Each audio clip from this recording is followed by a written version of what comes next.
It's Kim McGrath from Expressions of the Universe, and I am back with part two of Eclipse season. I have stars and cards, which I'm going to start out with the cards for this video first. Then I'm going to take a deep dive into the astrology for the solar eclipse and new moon and the equinox. Also, I want to talk about health and wellness since the eclipses are on the health axis in Virgo and Pisces, um, and how we can maybe prepare now by changing some things up in our habits, Virgo, to ease us into the holidays, help us get through those holidays so that come the new year, you are not trying to undo everything you did at the end of the year. Also, I will be talking about how mental health, which is also Mercury and Moon ruled, it's Virgo Pisces, how that plays into this whole thing. And yeah, how mental illness shows up in astrology. So we're going to start out with cards for all zodiac signs. Want this here? I don't know. Waiting. I could just leave that there. So I wanted to wear a nice statement necklace since my shirt's so plain. This is what I have right now. And everything, even though I have it hanging so nicely, I swear little elves come in at night and tangle up all of my jewelry. So there will be no statement necklace. The cards that I am going to use this week, this was another gift deck that I received from my friend Valerie for either Christmas or my birthday. I don't know because I just opened them up last week. We don't get to see each other that often, but this avian tarot, it's really cool. They take the tarot and pair every single card up with a bird. And I love that because I love animal totems. It is written and illustrated by Brittany Lynn Batchelder. And I am also going to pull a card from Yasmin Boland's Moonology Oracle card. How do I want to start this? Well, we're doing the cards. So from the Avian Tarot, I pulled out the major arcana cards. And the reason why I'm choosing those first, let me put the book to the side. The reason why I'm choosing them first is because the major arcana cards are like the major catalysts that play out in our lives. And there's so much change, so much flux when you have eclipses.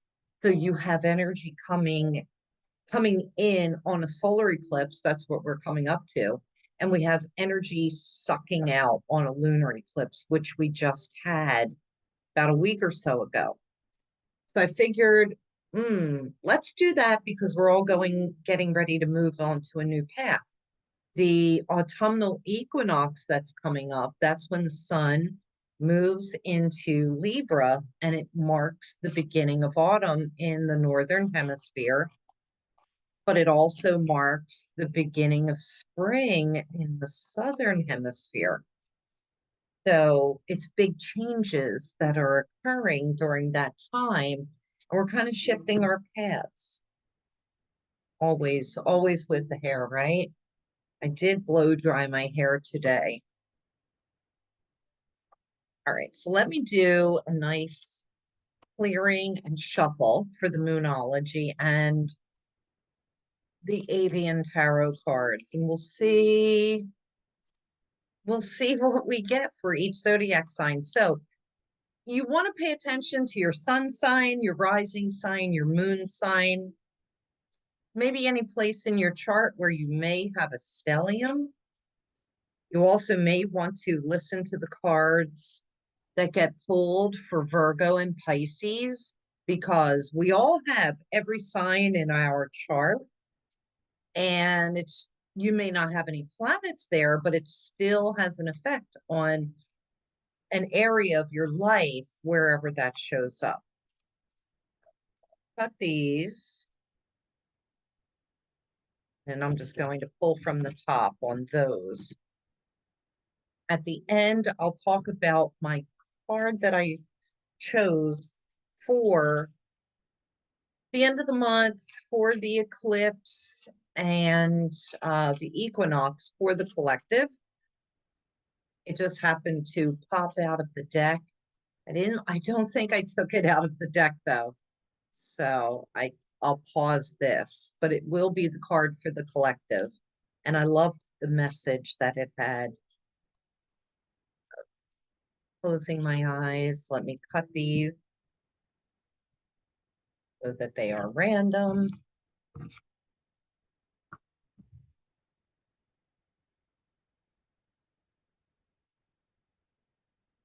So Aries, you have the Empress and the Swan.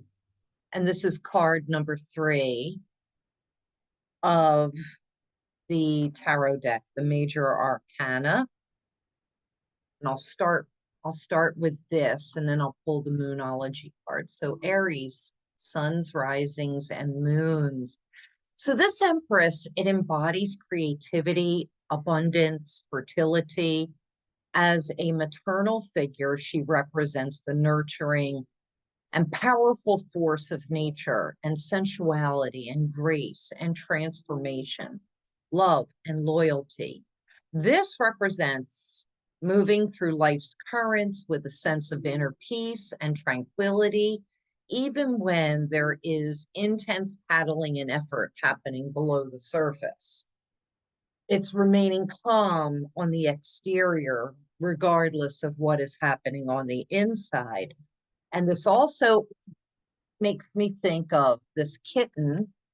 Sorry, this kitten just jumped up on to the laptop. What is it with cats wanting to like walk across the keyboard? Sorry about that, Aries. It makes me think about the Hans Christian Andersen fairy tale, The Ugly Duckling. That turned into, sorry, I had something on my lip.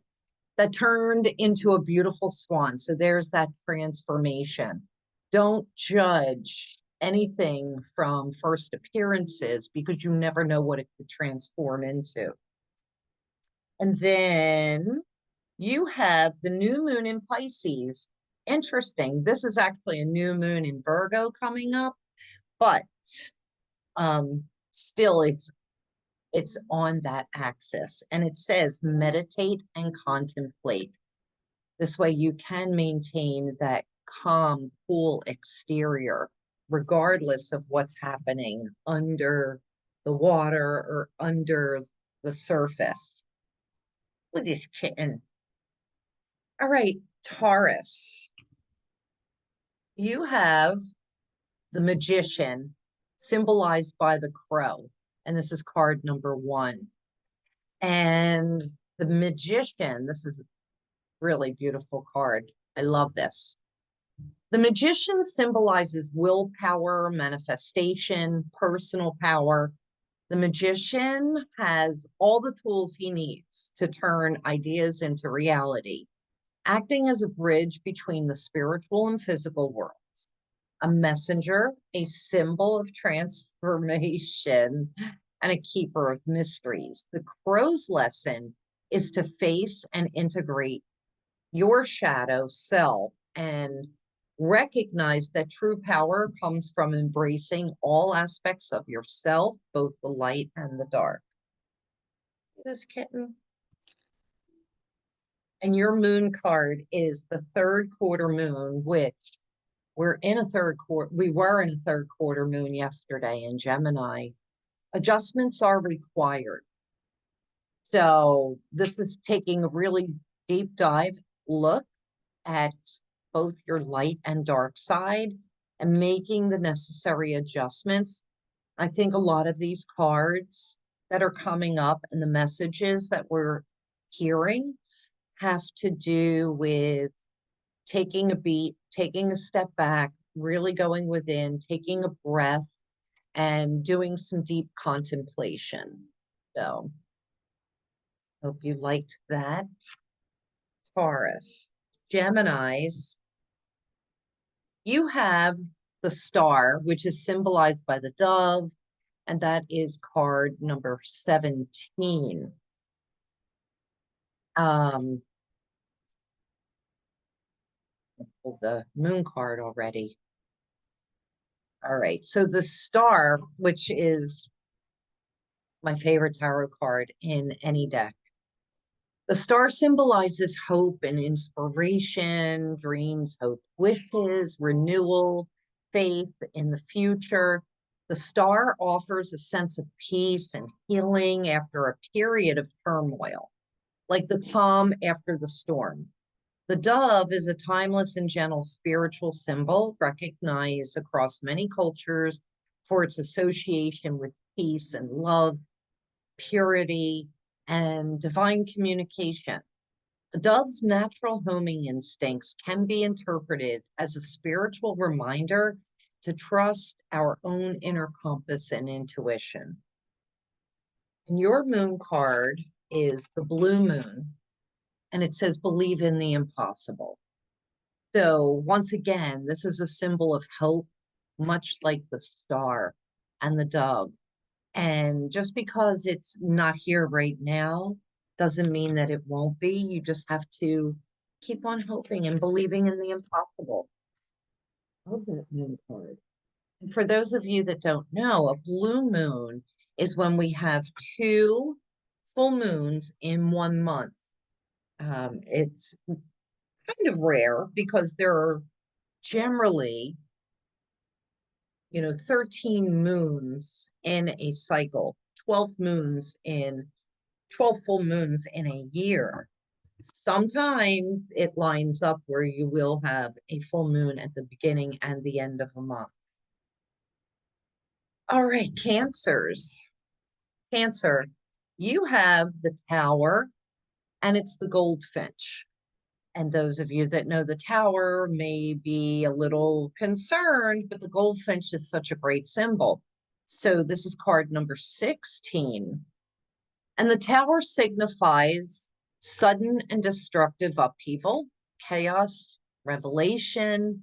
It destroys false structures and beliefs, clearing the way for more authentic and stable foundations. The goldfinch, though, is a cheerful and vibrant spiritual symbol, most notably associated with joy, resilience, and optimism. Its presence is often seen as an excellent omen, reminding us to embrace happiness and find beauty in the small things in life. This spirit animal guides you to see the brightness in life, even when faced with adversity, and to trust that better days are ahead. I think this is a good time to take a reevaluation of what it is that maybe you already have that is truly important and valuable. And sometimes when things are taken away, it's for our own good. We can't maybe see that in the moment, but in hindsight, we can. This is just saying keep your face towards the sun and try to find the happiness in everything that remains. And your moon card is the full moon in Virgo. So the full moon in Virgo actually happens either at late February, early March, but it says you are good enough.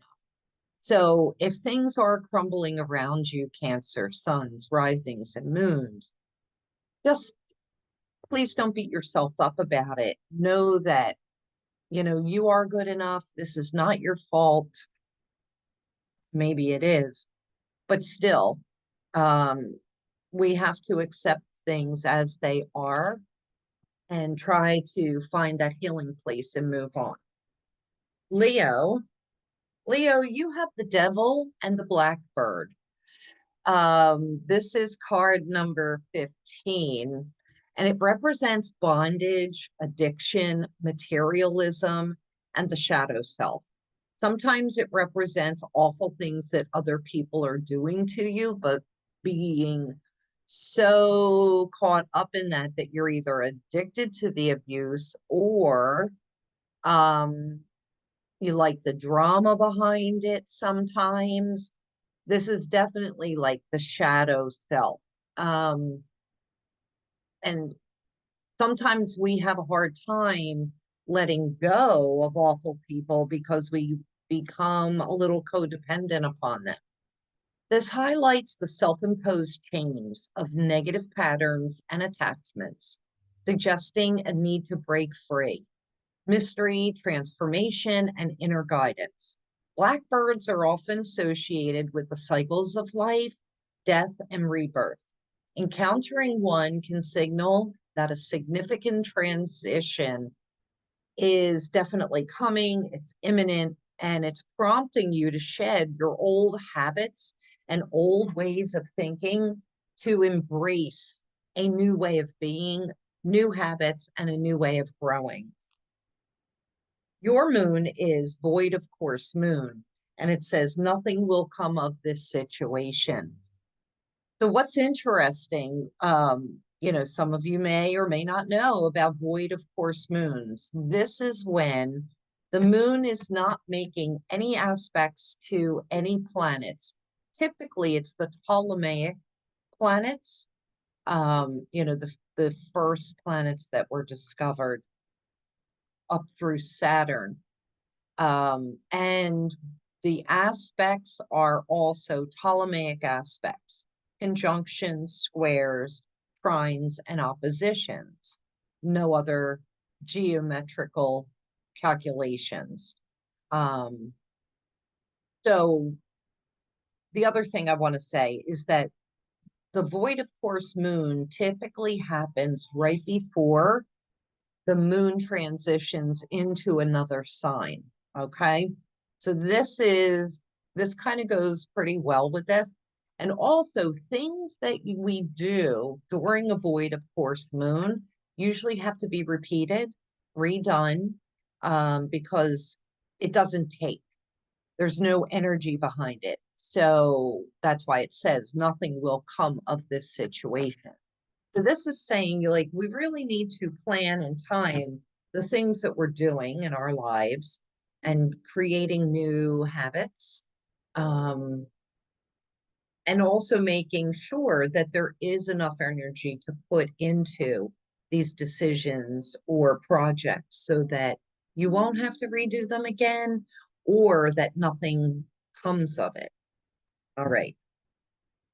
Virgo. So the new moon eclipse is in Virgo at 29 degrees, the anaretic degree, which is the crisis degree. So for Virgos, you have the world, and it is the stork, and it is card number 21. And this is really actually a very good symbol. It is the last major arcana card in the deck. And the world signifies completion, fulfillment, and integration. So we are wrapping up Virgo season. And I think this is good for everybody listening because we can all take some of this, plus also see where Virgo is in your chart because whatever house you have Virgo in, that area of life could be coming to a completion. There is fulfillment, integration, and it marks successful end of a major cycle and the achievement of maybe some ultimate goals. The stork is a powerful symbol of new beginnings, family, and transformation, and it's often revered as a messenger of good fortune. The stork's return in the spring after its winter migration is a powerful symbol of rebirth, renewal, and new beginnings. And your moonology moon card is first quarter moon, which is right after the new moon. So this is when things start to grow. And it says your commitment is being tested. So if that is the case and your commitment is being tested, um, especially with things that are just beginning, then maybe they aren't quite right for you. Maybe you need to let them go, because I'm a firm believer in you have to be full of fire and passion to really launch things and have them take off. If you're just half-hearted doing it, oh, I got this little side thing going on and I'll put a little bit of time into it. If you're not wanting to, maybe put all of your time into something, or, time goes by without notice when you're doing that one passionate thing, then maybe you need to rethink about it. Rethink it. Also, there could be people coming up to you, coming into your life, are in your life, that are also testing your commitment to them, or to a situation, or to a stance. This is saying maybe that's coming to the end. Maybe those relationships are coming to the end of a cycle, so that you can get some new and fresh creative ideas, some new people, breathe new life into you. You're coming to the end of Virgo season, Virgos, and therefore you have pretty much the next, 12 days from the time I'm recording this to really think about, like, what's this next year going to be like for me? All right. Libra. Libras, you have the Wheel of Fortune and the Vulture, and this is card number 10. And some of you may be a little frightened with the vulture, but I feel that that is a really good symbol. I call them the cleanup crew. So the Wheel of Fortune signifies cycle and change and destiny. And this card reminds you that if life's ups and downs, that life has ups and downs, and that external events outside of you are often out of your control. Transformation, purification, and the natural cycle of life and death. And the vulture's keen eyesight, and turkey vulture's very keen sense of smell, is legendary. It offers an opportunity from great heights to discern which direction you're going in, Libras. This represents a powerful gift of discernment, the ability to see beyond surface appearances and gain a higher perspective on situations, whether one thing in general or overall, all the situations in your life. Practice patience and trust in the natural rhythm of life rather than forcing outcomes. This is definitely saying, like, no matter how bad you want something to happen, sometimes you need to take a little sit back, or step back, I should say, and let things play out. I think too often people are so impatient that they push for things, and it's actually pushing things away. All right. Because whatever's meant for us will happen and will come to us. Your Moonology card is a look at the bigger picture, which is kind of what this card is saying. And it's the full moon in Sagittarius, which occurs towards the end of May or the beginning of June. But it's saying, if you want to expand, you have to take a step back and look at the bigger picture and see, where are those true opportunities and what is it that I'm forcing? All right, Scorpio. Scorpio, you have the Hermit and the Wren, and this is card number 9. And the Hermit card is the card of introspection, of solitude, and the search for inner wisdom. And the Hermit often steps away from the noise of the world to find answers within, holding a lantern, such as the one in this Wren's mail, to guide their path. Surprisingly, surprising vitality and cleverness. This Wren is a powerful symbol of determination, resilience, and transformation. The Wren's quick flitting movements and persistent presence can be a signal that change is imminent. Its spirit encourages you to embrace new beginnings and to take a leap of faith, moving forward with enthusiasm, much like the Fool card in the tarot. But this is after some deep introspection and solitude and searching for that inner wisdom. You don't want to stay stuck in that energy.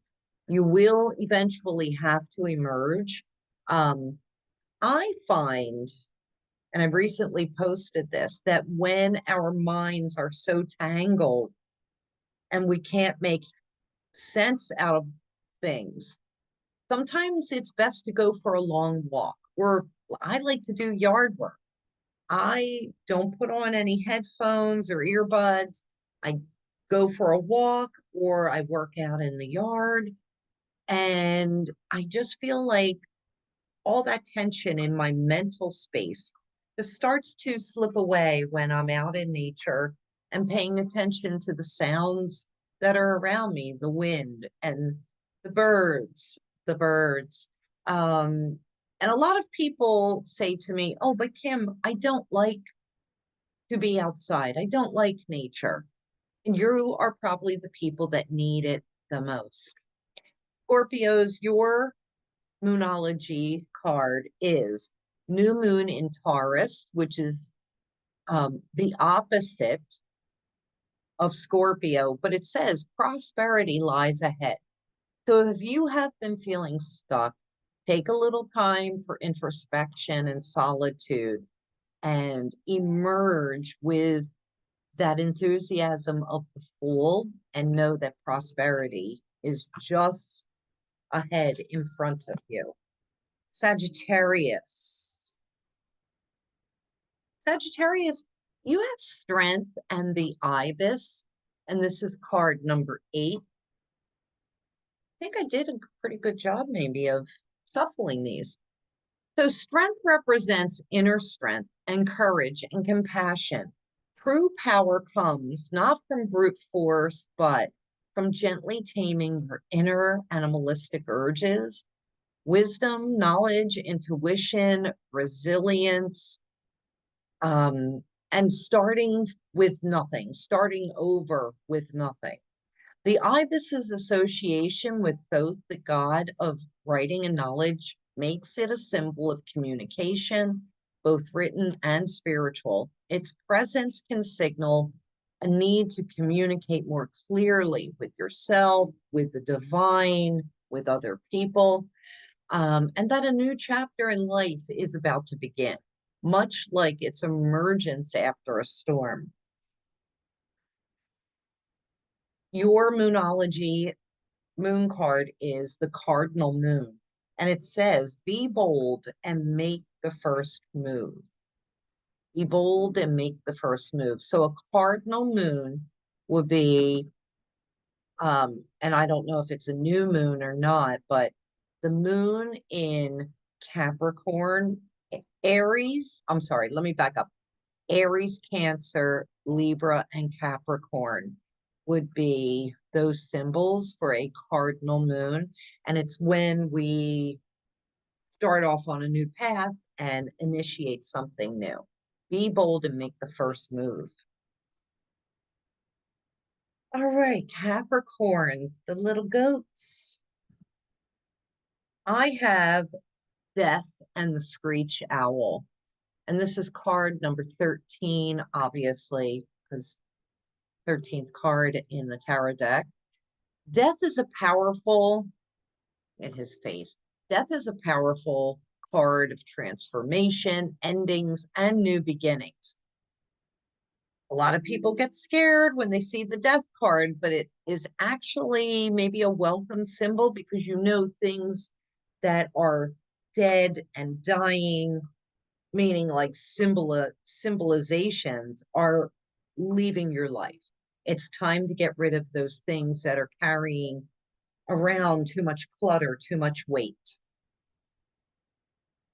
It rarely means the physical death, like what I said, but rather the conclusion of a major life phase, so that it makes way for new growth, transformation, intuition, gaining wisdom from unseen realms.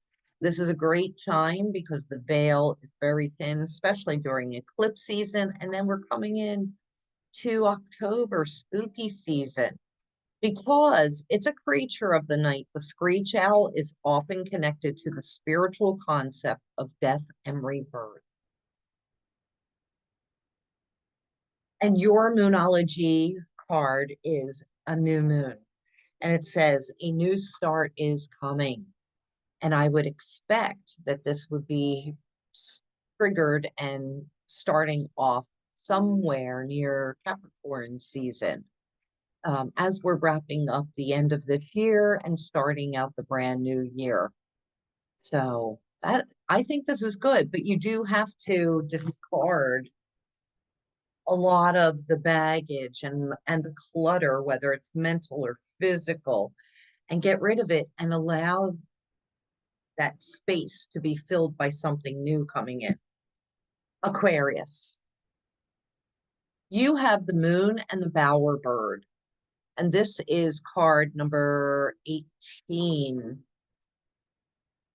And the moon represents illusion, intuition, and the subconscious mind. Sometimes it's lies and deception as well. It can signal confusion and anxiety as fears and the subconscious issues come to the surface. The bowerbird is a powerful spiritual symbol for creativity, intentional courtship, and appreciation of beauty and personal value. Spiritually, this card mirrors the concept of accepting and receiving love. The bowerbird's message is that we must first see ourselves as worthy gifts and joy before we can fully accept them from others. The shadow aspect of the bower bird serves as a cautionary message. It reminds you to not take loved ones for granted. You may be at risk of losing someone or something important if you stop putting the effort in, whether in a relationship or in a personal project or with yourself. So if you've kind of given up, you may be losing things in your life. So this could be a wake-up call. Your Moonology card is have faith in your dreams. It's the waxing crescent moon. So this occurs after the new moon, and the moon starts to build itself back up towards becoming full over the next 2 weeks. This is when things are growing in our lives. So this period is actually coming in pretty quickly. We have the new moon and eclipse on the 21st. So I would say starting from September 25th, for the next probably 5-ish days, that would be the waxing crescent moon.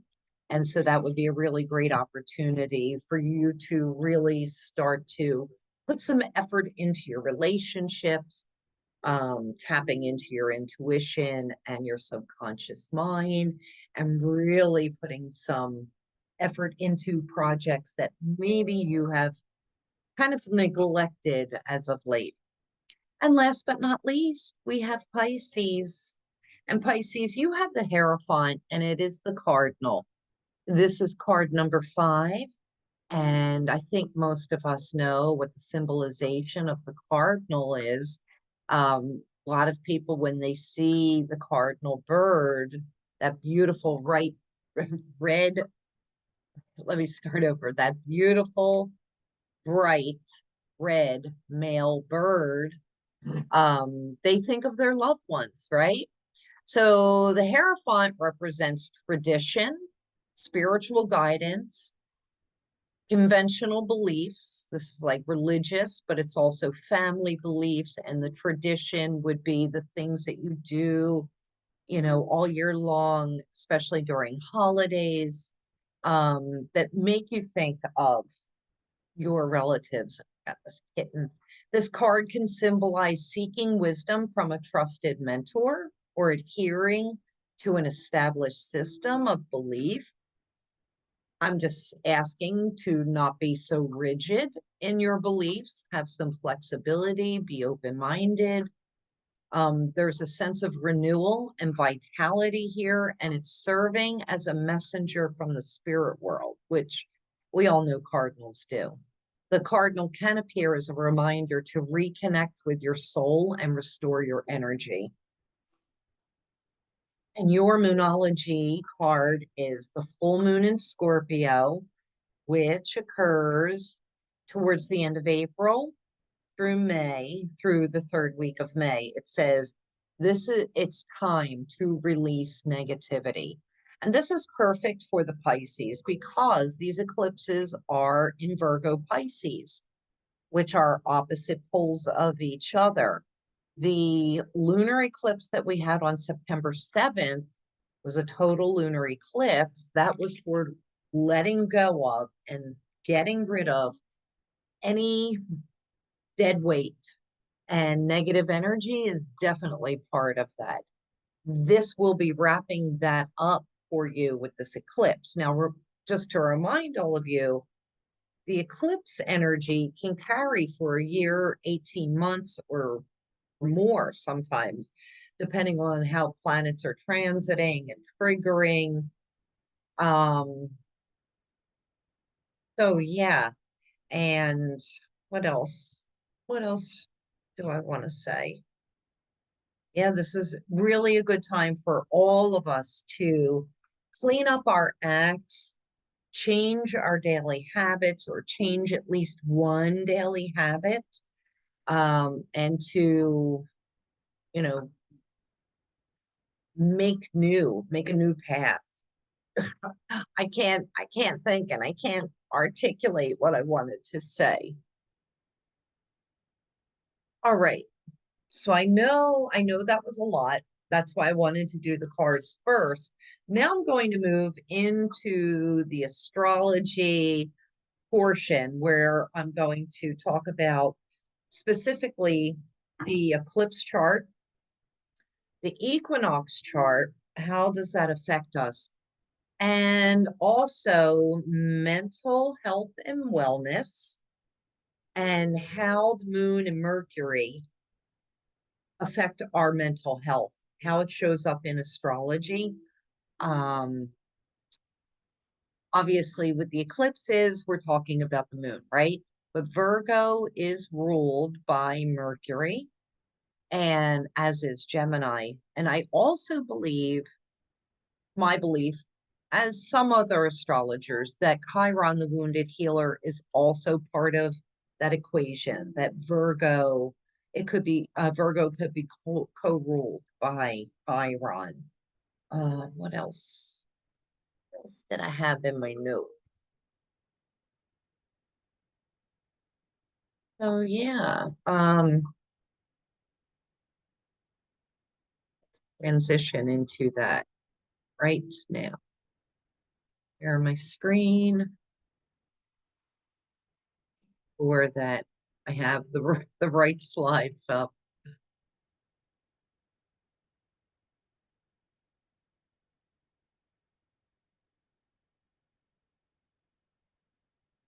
All right.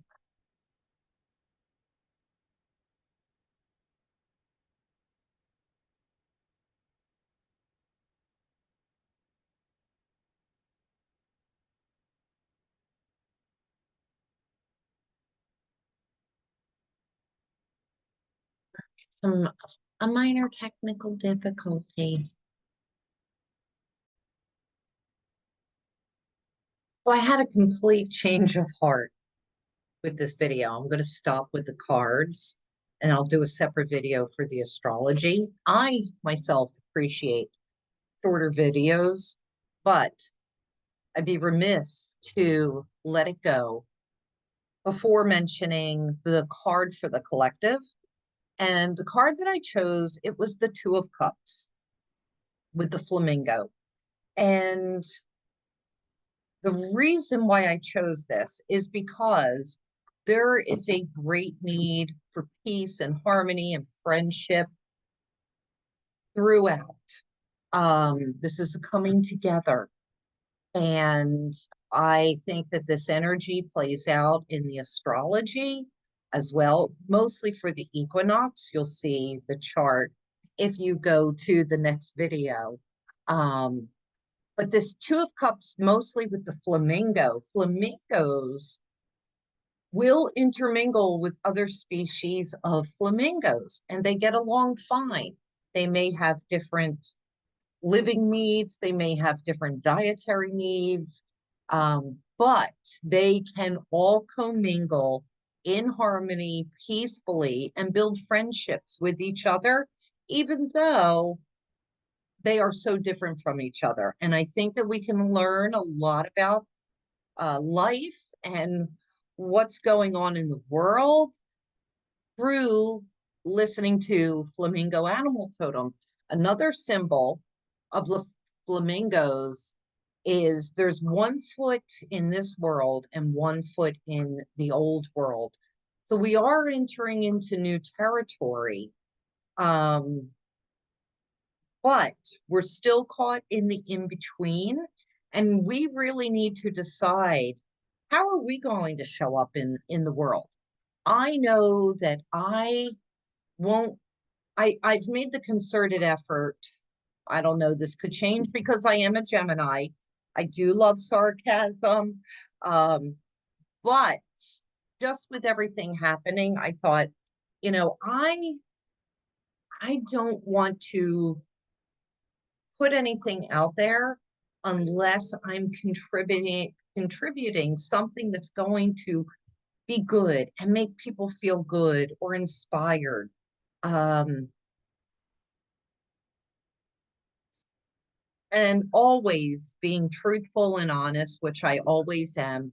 Uh, so yeah, and I've had to sit with a lot of my feelings, as I'm sure many of you have, but I really want you to contemplate, everyone in this world all really basically wants the same thing. We want peace, we want love, we want harmony. We want to be able to keep ourselves and our families safe. We want to be able to put a roof over our heads and have a meal to eat. We want to be able to have a job and earn decent wages and have access to health care and just live our lives, right?